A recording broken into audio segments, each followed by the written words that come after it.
Representative Gillis, I mean, you referenced getting better value for our spending.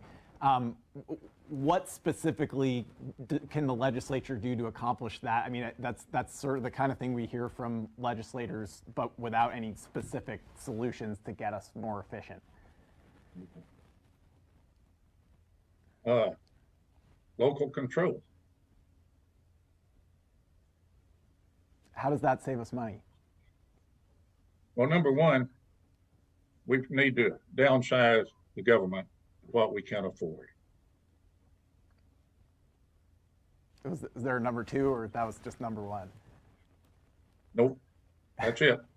Gotcha. So, I mean, would you support cutting, public schools funding at this point? No, let's keep it where it's at. Gotcha. Okay. Thank you. So, Mr. Schrage, your question.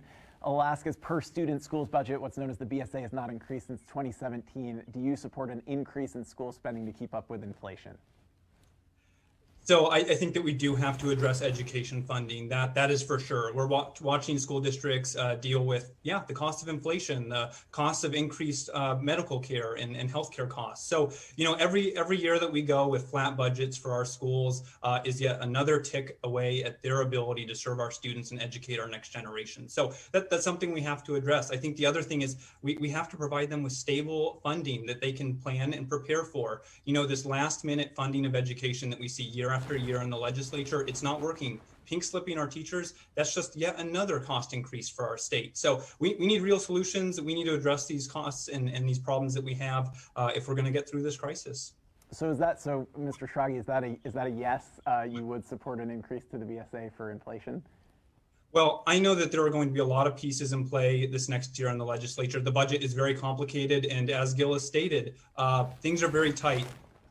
We're going to have very serious conversations and very tough conversations about where exactly that funding is going to go. At the very least, we have to keep funding flat. We cannot make further cuts to education. If we can afford it, if we can find the revenues and we can find a way to increase funding for our schools, I would support that. We need to invest in education. It's the best place we can put our money today. So we'll circle back to